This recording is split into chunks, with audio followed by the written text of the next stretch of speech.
আসসালামু আলাইকুম, welcome to my YouTube channel and Facebook page. আপনারা সবাই কেমন আছেন? আশা করি আপনারা সবাই ভালো আছেন। আল্লাহর রহমতে আমিও ভালো আছি। তো আজকে আমরা ডিমের কাবাব বানাবো। এই জন্য আলু, গাজর, ডিম নিয়ে নিয়েছি। এরপর গাজরটাকে আমরা ম্যাশ করে নিব ভালো করে। দেখতে পাচ্ছেন এভাবে করে নিব। তো গাজরটা ম্যাশ করার পর আলুটাও এভাবে সেমভাবে ম্যাশ করে নিব আমরা।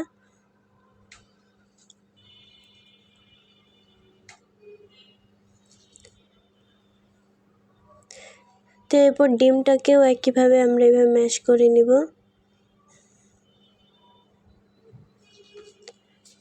তো দেখতে পাচ্ছেন সবগুলি এভাবে ম্যাশ করে নিলাম। এরপরে এখানে পেঁয়াজ কুচি দিয়ে দেব, মরিচ কুচি দিয়ে দেব এবং সেই গাজর কুচিটা দিয়ে দেব। এরপর ধনিয়া পাতা দিব।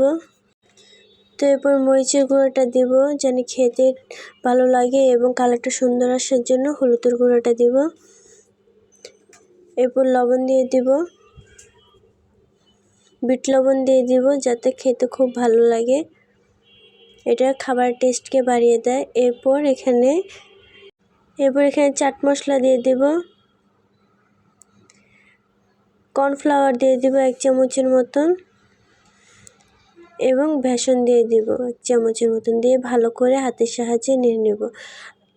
আর আপনারা যদি আমাদের চ্যানেলটি সাবস্ক্রাইব করে দিয়ে না থাকেন তাহলে চ্যানেলটাকে সাবস্ক্রাইব করে দেবেন। আর যদি ফেসবুক পেজ থেকে দেখে থাকেন পেজটিকে ফলো করে দেবেন আর লাইক কমেন্ট শেয়ার করতে ভুলবেন না।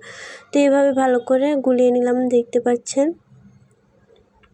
এরপর হাতের সাহায্যে কাবাবের সাইজটা দিয়ে দিব। যেহেতু এটা আমরা ডিম কাবাব বানাচ্ছি সেই জন্য আমরা কাবাবের সাইজটা বানিয়ে দেব ডিম কাবাবের। তো এইভাবে করে সাইজগুলো করে নিলাম।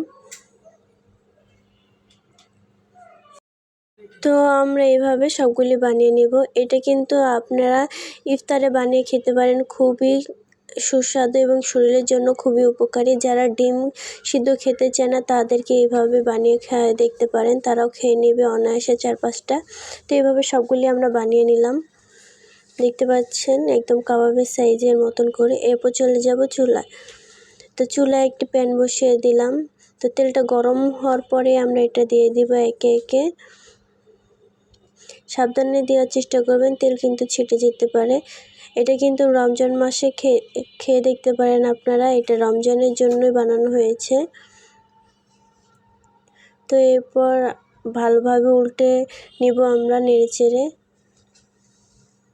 যাতে পুড়ে না যায়, এরকম ব্রাউন কালার করে ভেজে নিব।